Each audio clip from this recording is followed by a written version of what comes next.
Bueno, hoy vamos a tratar de responder algunas inquietudes con respecto a los vídeos anteriores para 2-3 personas. Ya sabemos que en internet hay un montón, están colgando un montón de pifias y cosas que demuestran la ineptitud. ¿Cuántos neófitos están hablando de cosas que no saben realmente? Pifias por todos lados, desastres teológicos. Bueno, vamos a ubicarnos en la segunda venida del Señor a ver si es verdad todo esto que están diciendo de la segunda venida del Señor. Lo que están diciendo, la mayoría, y lo que se publica y lo más que se lee y se cree, es que la segunda venida del Señor es inminente. Bueno, vamos a tratar de equilibrar un poco la balanza, a ver si es verdad esto de que es inminente, o cuán seguro podemos estar de que es inminente. Y al estudiar rápidamente aquí, porque ya sabemos que no hay mucho tiempo, al estudiar aquí rápidamente Mateo 24 y algunos otros versículos fuera de Mateo, lo que vamos a hacer es ver solo ese aspecto, solo ese, de saber si existe, si es inminente, y por otra parte, si el arrebatamiento o la segunda venida del Señor se va a realizar en dos partes. Una primera parte secreta es lo que comúnmente se llama llaman el rapto, que no es otra cosa que el arrebatamiento. Y después una segunda parte que es visible, ¿no? Una manifestación visible. Solo vamos a ocuparnos de eso, así que no vamos a hacer una exégesis completa de cada versículo por versículo, sino solo vamos a ver por encima el aspecto, ese aspecto, repito, que es el de saber si existe un rapto o un arrebatamiento secreto, y poder ver si es verdad eso que dicen de que la segunda venida del Señor también es inmanente, es decir, ya pudiera ser hoy, mañana, que nosotros queremos que sea hoy. ¿Por qué? Porque hay mucho sufrimiento, no es fácil el cristianismo verdadero, el verdadero hoy en día, etcétera, etcétera. Para ello vamos a leer o comenzar a leer el capítulo 24, y comenzamos en ese versículo donde los discípulos del Señor le hacen una pregunta. Son los discípulos, que son judíos, que son hebreos, y le dicen: Señor, ¿qué señal habrá de tu venida? Esa es una pregunta importante. ¿Qué señal habrá de tu venida? Le preguntan, ¿no? Y otra pregunta es: ¿y qué señal habrá del fin del siglo? Entiéndase, fin del siglo aquí es el fin del sistema presente, ¿no? El presente siglo malo. ¿Cuándo llegará a su fin el presente siglo malo? ¿Cuándo? ¿Y qué señal hay de eso? ¿Y qué señal hay de tu venida? Dos cosas importantes aquí. En primer lugar, los judíos no están preguntando, los hebreos, mejor dicho aquí, bueno, judíos, israelitas, hebreos, en general. No vamos ahora a entrar en ese otro tópico, de si son judíos, son israelitas, etcétera. Eso ya lo sabemos, no tienen que decirnos, no ignoramos el tema, pero no vamos a estar sobre ello. Así que es interesante ver que los judíos hacen una pregunta sobre su segunda venida. ¿De qué venida están hablando ellos aquí? ¿Por qué venida? ¿Por qué segunda venida? Preguntan. ¿Por una invisible o visible? ¿Ellos qué conocen? ¿Qué saben ellos? Están preguntando, lógicamente, por su segunda venida visible. Eso es evidente en todo el capítulo. De hecho, Jesús, cuando responde a esa pregunta, no responde con cosas que no sean visibles, como vamos a ver. No les dicen, bueno, a mí no me verán, pero vendré secretamente. Dice eso, el capítulo 24 de Mateo. ¿No se han dado cuenta de eso? Lo dice el capítulo 18 de Lucas, que también habla de eso. Lo dice por ejemplo, el capítulo 21 de Lucas también. Responde con un escenario, Jesús responde a esa respuesta presentando un escenario donde nadie le ve. ¿Cómo responde a esa pregunta? Porque le están haciendo una pregunta con sentido común. Dios mío, Señor, dinos qué señal habrá de tu venida. ¿De cuál venida? ¿Por cuál me preguntan? ¿Por la secreta, que no ve nadie, o por la manifestación visible? El Señor no hace eso, Dios mío. ¿Qué están enseñando?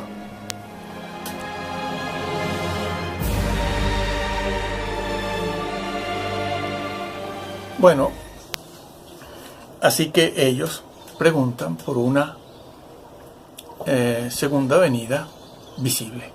Otra cosa importante aquí que pasamos por alto, casi todo el mundo, es, ¿cómo saben los judíos, estos discípulos, que no eran tan ignorantes como a veces creemos? ¿Cómo sabían de la segunda venida de Cristo? Porque nosotros como cristianos, en general el pueblo evangélico, asume que ellos de la segunda venida no sabían nada hasta que vino Pablo y lo dijo, o lo dijo Juan en el Apocalipsis, cerca ya del año 100 de nuestra era. No, ellos sabían de la segunda venida, mucho antes de la crucifixión y de la pasión de nuestro Señor. Ellos ya sabían de la segunda venida visible. ¿Quién les dijo eso? ¿Quién les puso al tanto? ¿Quién les habló de esa segunda venida? Lo sabían. Y preguntan por ella. Preguntan. Pasamos por alto eso. Que ellos sí sabían de que Cristo, ese que tienen delante, se iría y vendría otra vez. Si tenemos en cuenta esto, de que los judíos sabían que Él se iría y volvería por segunda vez, ese conocimiento, esa verdad es bíblica, no es una opinión, va a modificar, a matizar la interpretación de muchos otros versículos que han sido interpretados de manera errónea por no haber tomado en cuenta esto de que los discípulos sabían que el Señor vendría, se iría y vendría. Bueno, ese es el tema, se dan cuenta, ¿no? Bueno, entonces Jesús va a responderles sobre cómo va a ser su segunda venida. ¿Cómo va a ser? Vamos a ver si entre todos los escenarios que presenta el Señor aquí en Mateo 24, Lucas 21, Lucas 18, Apocalipsis, vemos a la iglesia o no la vemos porque ha sido arrebatada. Vamos a ver cuán secreto es eso. Y si es inminente, cuán inminente es. Esto es para reflexionar, para ir ajustando un poco nuestra interpretación, acercarnos un poco más a la verdad, porque va a suceder lo que está profetizado. Se van a cansar de esperar, se van a sentir decepcionados. Sí, bueno, y no sabemos si van a buscar a los que les han enseñado errores para pedirles cuenta. Bueno, el Señor dice, bueno, vendrán muchos en mi nombre, diciendo yo soy el Cristo, y a muchos engañarán. Vendrán muchos en mi nombre, diciendo yo soy el Cristo, o yo he venido en el nombre del Señor. Es interesante esta expresión allí en Lucas también. Tengo la Biblia. En Lucas 21, respondiendo a esa misma pregunta, el Señor dice algo muy importante que nadie toma en cuenta. ¿Por qué? Porque no les interesa. No pueden, porque entonces tendrían que cambiar un montón de cosas y tendrían que dejar otras cosas. El Señor allí, en Lucas 21, respondiendo esa misma pregunta, dice, Él entonces dijo, mirad que no seáis engañados. ¿Quién va a engañar? A ver, vamos a ver, ¿quién puede engañarnos? ¿A quién se está refiriendo? ¿A qué mentiroso? ¿A qué engañador se está refiriendo el Señor? a los ateos otra vez, a los mentirosos, a los hipócritas, a los miembros de la sociedad, nuestros vecinos que son eso que llamamos buena gente. Esos, que a veces van a algún tipo de iglesia, a lo mejor una vez, de vez en cuando. Se estaba refiriendo a eso. Esos nos van a engañar. Y nosotros somos tan tontos que nos vamos a dejar engañar por ellos, claro. No, hombre, no, por Dios. ¿Quién va a engañarnos? Líderes cristianos. Lo dice, lo leo, lo voy a leer. Dice, entonces dijo, mirad, que no seáis engañados, porque vendrán muchos en mi nombre. Como explicamos en el vídeo anterior, muchos es mayoría. Se amontonarán maestros, la mayoría, dice Segunda de Timoteo 4, la mayoría. Porque vendrán muchos en mi nombre, diciendo yo soy el Cristo. Ya desde hace mucho tiempo han venido muchos diciendo yo soy el Cristo. Y otros han venido diciendo el Señor me llamó, estoy aquí para que me sigan. Eso es lo que dicen, se autopostulan. No me da púlpito el pastor. Quiero púlpito y si no lo monto yo solo. Sí. Diciendo yo soy el Cristo. ¿Y qué más? Dice, el tiempo está cerca. Sí, los engañadores iban a venir en el nombre de Cristo diciendo el tiempo está cerca. ¿Qué significa esa frase, el tiempo está cerca? Pues significa eso, Cristo viene. Iban a venir así diciendo, Cristo ya está aquí, Cristo viene, es inmanente. ¿No se han dado cuenta de que la Biblia dice eso? ¿Y qué dice el Señor? No los sigáis, pero le siguen a multitudes. La Biblia no está equivocada. Cuando profetizó lo que profetizó para el fin de los tiempos, en el día del juicio, no se quejen. Los siguen, compran sus libros. Muy poco leen la Biblia. Muy poco. Si la leyeran, el Espíritu Santo les iluminaría un poco más y no se dejarían engañar. Están siendo engañados. ¿Por qué? Por eso que dicen eso. No que no hablen de Jesús, pero hablan muy poco.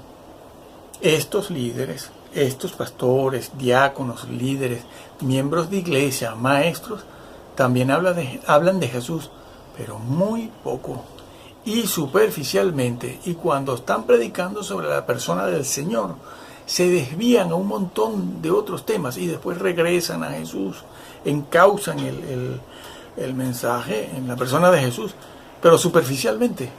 Y allí se queda aquello. Y después van a Rusia, Irán, nefilines, gigantes, adámicos, alteración de la genética, etc.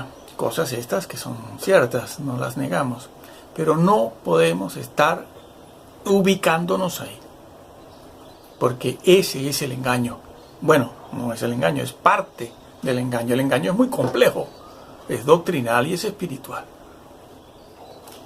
Bueno, seguimos en Mateo 24, a ver qué sigue diciendo el Señor, para ver si está la iglesia presente en toda la tribulación y si la venida del Señor es inminente o cuán inminente es, porque ciertamente estamos en los días finales de los últimos tiempos. Sí que estamos. ¿Sí? Dice, oiréis de guerras y rumores de guerra, mirad que no os turbéis. Esa palabra, turbar.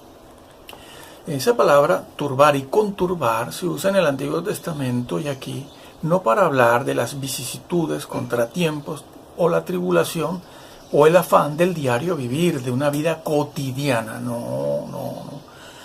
Busques el significado, tanto en el original como en cualquier diccionario castellano, que abunde un poco en la descripción del vocablo.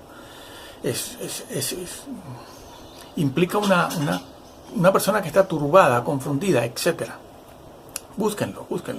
Pero es un término, es un vocablo usado siempre en un escenario de guerra, no en un escenario cotidiano de la vida y su afán y sus contratiempos cotidianos, sino en otro contexto mucho más difícil también. Que claro, podemos estar turbados y conturbados en nuestra vida cotidiana cuando estamos atravesando por momentos muy, muy difíciles, como de enfermedades terminales o cosas así. Bueno, ¿por qué les dice esto? No os turbéis. ¿Por qué no emplea otro vocablo? Otro vocablo diferente, que lo hay, que está en la Biblia, como angustiarse, si no turbéis. Por lo que dice a continuación, dice, porque se levantará nación contra nación, nación contra nación. Hay guerra, el fin es inmediato. Un momento. No dice que el fin es inmediato, ni dice que la iglesia está afuera, que ha sido arrebatada. No lo dice todavía. Nación contra nación se levantarán, reino contra reino, y habrá pestes y hambres. Estas cosas, cuando se den en el grado y en el nivel en el que tienen que darse, crearán turbación y conturbación. Bueno, y terremotos en diferentes lugares. No toda la tierra, en diferentes lugares. En otros lugares estarán brincando, comiendo, casándose y dándose en casamiento. Ojo, diferentes lugares, no toda la tierra. Habrán cosas que es para todo el planeta y otras que no. En este momento hay quienes están pasando por la gran tribulación, porque no me digan que esto de cortar manos a niños no es una gran tribulación. Esto de ver morir en las jaulas, quemados o ahogados o desmembrados a los cristianos en muchas partes del mundo, no es una gran tribulación. Eso no es una gran tribulación. Entonces, ¿qué es una gran tribulación? Para ellos que lo están sufriendo, lo es. Están muriendo de esa manera. Aquí nadie hace nada. ¿Saben por qué? Porque esto interesa a algunos. De eso no voy a hablar porque tampoco me van a creer. Además, no lo van a entender. No lo entienden. Es muy difícil de aceptar la verdad que está detrás de todo esto. Son nuestros políticos, la clase, las esferas elevadas, las altas esferas, que les interesa que estas cosas sean así, porque eso ayuda a mantener el poder. Es todo lo que voy a decir. Bueno, en diferentes lugares, porque en otros lugares estarán plantando, casándose, dándose en casamiento. En otros lugares estarán comiendo, vendiendo, comprando, disfrutando de la vida. Tomen en cuenta eso, que el Señor lo dijo, como en los días de Lot y los días de Noé. Eso tiene que entrar aquí también. Dice entonces, y todo esto será principio de dolores. Son principios de dolores. No es todavía la tribulación, la grande.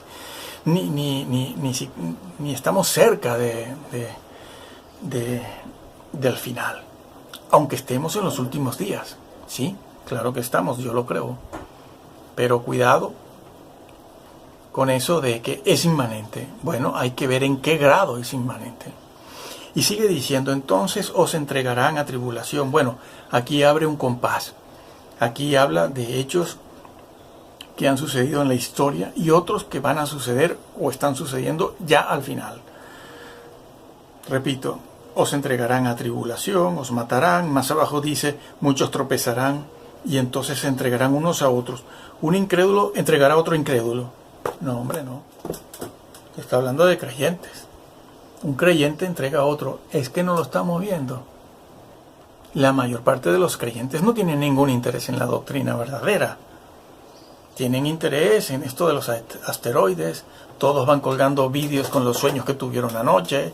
Lo que el Señor le dijo a este, le dijo al otro.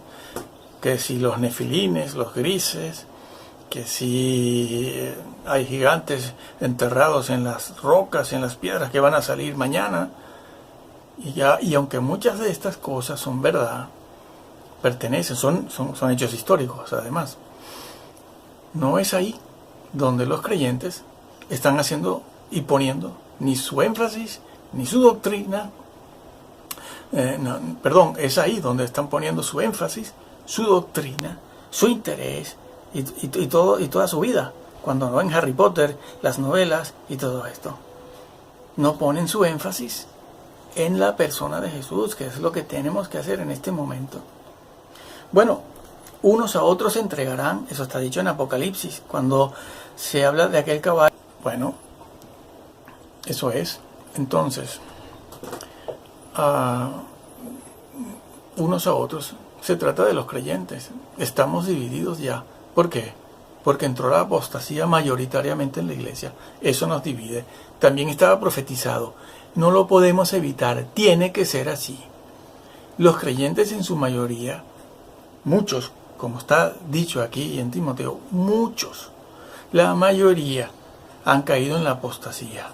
La mayoría no tiene interés en la doctrina, sino en los fenómenos que han entrado en la iglesia, en la prosperidad y todo esto. Unos a otros. Y muchos falsos profetas, lo vuelve a decir, se levantarán y engañarán a muchos. Otra vez.